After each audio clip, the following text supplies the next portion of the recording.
नमस्कार दोस्तों, आप सभी का स्वागत है YouTube चैनल पर। आप सभी को उत्पन्ना एकादशी की हार्दिक शुभकामनाएं। कथा व्रत उत्पन्ना एकादशी नाम क्यों पड़ा? उत्पन्ना एकादशी व्रत करने वाले व्यक्ति को कौन सी वस्तुओं का सेवन करना चाहिए?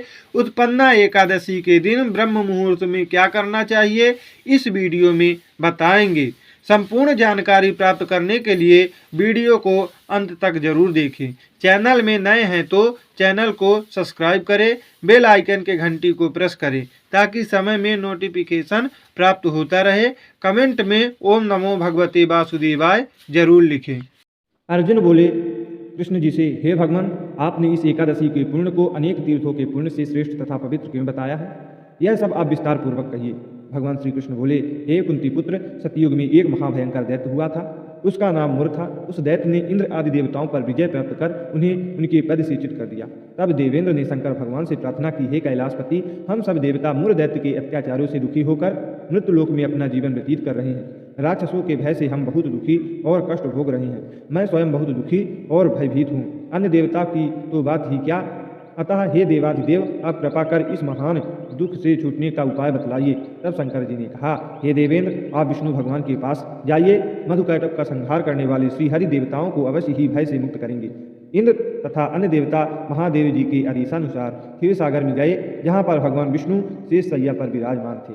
भगवान विष्णु के समक्ष उपस्थित होकर सभी देवताओं सहित इंद्र ने उनकी स्तुति की। हे जगदीश्वर, आप स्तुति करने योग्य हैं, आपको बारंबार प्रणाम है। हे दैत्यों के संहारक, आप हमारी रक्षा करें। हे जगन्नाथ, हम समस्त देव गण दैत्यों से भयभीत होकर आपकी शरण में आए हैं। इस समय दैत्यों ने हमें स्वर्ग से निकाल दिया है और हम सब देवता बड़ी ही दयनीय स्थिति में पृथ्वी पर विचरण कर रहे हैं। अब आप ही रक्षा कीजिए, रक्षा कीजिए। हे देवाधिदेव, हे त्रिलोकपति, हमारी रक्षा करें।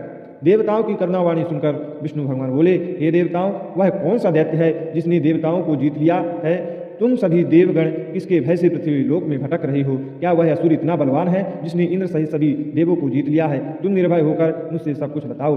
भगवान के उन अमृत रूपी वचनों को सुनकर इंद्र बोले, हे भगवान, प्राचीन समय में ब्रह्मवंश में उत्पन्न हुआ नाड़ी जंगम नाम का एक दैत्य था, जिसका मुर नामक एक पुत्र है, जो चंद्रवती नामक नगरी में निवास करता है, जिसने अपने बल से समस्त विश्व को जीत लिया है और सब देवताओं को देवलोक से निकालकर अपने दैत्य कुल के असुर को इंद्र, अग्नि, यम, वरुण, चंद्रमा आदि लोकपाल बना दिया है।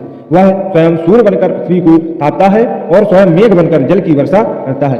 अतः आप उस बलशाली भयानक दैत्य का संहार करके देवताओं की रक्षा करें।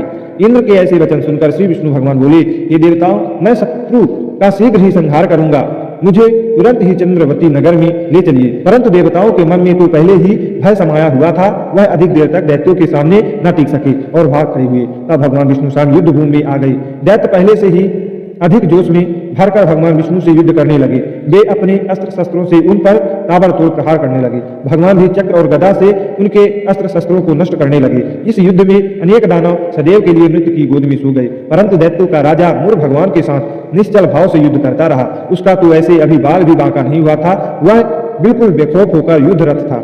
भगवान विष्णु मुर को मारने के लिए जिन जिन शस्त्रों का प्रयोग करते, वे सब उसके तेज से नष्ट होकर उस पर पुष्पों के समान गिरने लगते।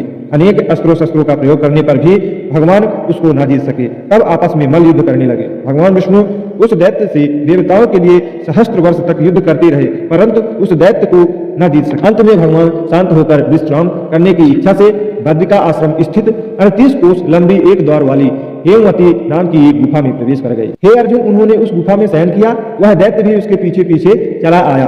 तब श्री विष्णु को सोते हुए देखकर वह मारने को तैयार हो गया।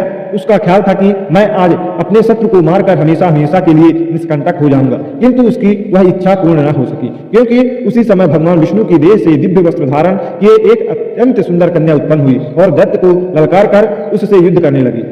उसे देखकर दैत्य को बड़ा ही आश्चर्य हुआ और वह सोचने लगा कि यह ऐसी बलवान कन्या कहां से उत्पन्न हुई, और फिर वह दैत्य उस कन्या से लगातार युद्ध करता रहा। कुछ समय बीतने पर उस कन्या ने क्रोध में आकर उस दैत्य के अस्त्र शस्त्रों के टुकड़े टुकड़े कर दिए, उसका रथ तोड़ डाला। तब तो उस दैत्य को बड़ा ही क्रोध आया और सारी मर्यादाएं भंग करके वह उससे मल्ल युद्ध करने लगा। उस कन्या ने उसको धक्का मारकर मूर्छित कर दिया और उसकी मूर्छा टूटते पूर्व ही उसका सिर काटकर धड़ से अलग कर दिए। सिर काटते ही वह दैत्य पृथ्वी पर गिरकर मृत्यु को प्राप्त हुआ। जब भगवान विष्णु की निद्रा टूटी तो उस दैत्य को मरा देखकर उन्हें अत्यंत आश्चर्य हुआ और वे सोचने लगे कि इस महाबली दैत्य को किसने मारा है। तब वह कन्या भगवान से हाथ जोड़कर बोली, हे प्रभु, वह दैत्य आपको मारने को उद्यत था, तब मैंने आपके शरीर से उत्पन्न होकर इसका वध किया है। इस पर भगवान बोले, हे कन्या, तूने इसको मारा है, अतः मैं तुझसे अत्यंत प्रसन्न हूँ। इसे मारकर तू तीनों लोकों के देवताओं को सुखी किया है, इसलिए तू अपनी इच्छा अनुसार वरदान मांग, मैं तेरे हर इच्छा को पूर्ण करूंगा। कन्या बोली, हे जगदीश्वर, मुझे यह वरदान दीजिए कि जो भी प्राणी या देव मेरा व्रत करे उसके समस्त पाप नष्ट हो जाएं और अंत में उसे स्वर्गलोक की प्राप्ति हो। मेरे व्रत का आधा फल रात्रि को मिले और उसका आधा फल एक समय भोजन करने वाले को मिले। जो श्रद्धालु भक्ति पूर्वक मेरे व्रत को करे वे निश्चय ही विष्णु लोक को प्राप्त करे। जो मनुष्य मेरे दिन तथा रात्रि को एक बार भोजन करे वह धन धान्य से भरपूर रहे। कृपा करके मुझे ऐसा वरदान दीजिए। भगवान विष्णु बोले, हे कल्याणी, ऐसा ही होगा। मेरे और तेरे भक्त एक ही होंगे और अंत में संसार में प्रसिद्धि को प्राप्त होकर मेरे लोक को प्राप्त करेंगे। हे कन्या, तू एकादशी को पैदा हुई है तो इसलिए तेरा नाम एकादशी हुआ और ये संसार में तुझे उत्पन्ना एकादशी के नाम से जानी जाओगी। तथा जो मनुष्य इस दिन व्रत करेंगे उसके समस्त पाप जड़ से नष्ट हो जाएंगे और अंत में वे मुक्ति को प्राप्त करेंगे। तू मेरे लिए अब तीज, अष्टमी, नवमी और 14 से भी अधिक प्रिय है। तेरे व्रत का फल सब तीर्थों के फल से भी महान होगा। यह मेरा स्पष्ट कथन है। ऐसा कहकर भगवान उस स्थान पर अंतर ध्यान हो गए। एकादशी भी भगवान के उत्तम वचनों को सुनकर प्रसन्न हुई। भगवान श्री कृष्ण बोले, हे पांडुनंदन, एकादशी के व्रत का फल सभी व्रतों का सभी तीर्थों के फल से श्रेष्ठ है। एकादशी व्रत करने वाले मनुष्यों के शत्रुओं को मैं समूल नष्ट कर देता हूँ और व्रत करने वाले को मोक्ष प्रदान करता हूँ। उन मनुष्यों के जीवन की जो भी विघ्न बाधाएं होती है मैं उन्हें भी दूर कर देता हूँ। तात्पर्य यह है कि मुझे अत्यंत प्रिय एकादशी के व्रत को करने वाले प्राणी सभी ओर से निर्भय और सुखी होकर अंत में मोक्ष का अधिकारी होता है। हे अर्जुन, यह मैंने तुम्हें एकादशी की उत्पत्ति के विषय में बतलाया है। एकादशी व्रत समस्त पापों को नष्ट करने और सिद्धि को देने वाला है। उत्तम मनुष्यों को दोनों पक्षों की एकादशी को समान समझना चाहिए, उनमें भेदभाव मानना उचित नहीं है। जो मनुष्य एकादशी महात्मा का श्रवण व पठन करेंगे वे अश्वमेध यज्ञ के समान फल प्राप्त करेंगे। यह मेरा सत्य वचन है, इसमें किसी प्रकार का संशय नहीं है। श्री कृष्ण अर्जुन से बोले, हे अर्जुन, सबसे पहले हेमंत ऋतु के अगहन माह में कृष्ण पक्ष की एकादशी का व्रत करना चाहिए। दशमी की शाम को दातून करना चाहिए और रात को भोजन नहीं करना चाहिए। एकादशी को ब्रह्म मुहूर्त में उठकर स्नान आदि से निवृत्त होकर मस्तक पर चंदन का तिलक लगाएं। धूप दीप नैवेद्य से भगवान का पूजन करें। रात को दीप दान करें। एकादशी के रात्रि में जागरण करते हुए श्री हरि का नाम जप करें। हृदय में शुद्ध एवं सात्विक विचार को ही स्थान दें। धार्मिक जनों को शुक्ल और कृष्ण पक्ष की दोनों एकादशियों को एक समान समझना चाहिए, उनमें भेदभाव उचित नहीं है। जो मनुष्य एकादशी का व्रत करते हैं उनको साक्षोद्धार, तीर्थ एवं दर्शन करने से जो पुण्य मिलता है वह एकादशी व्रत के पुण्य के 16वें भाग के बराबर नहीं है। एकादशी व्रत का फल 1000 यज्ञों से भी अधिक है। वीडियो पसंद आया होगा तो मेरे चैनल को सब्सक्राइब करें, बेल आइकन की घंटी को प्रेस करें। राधे राधे।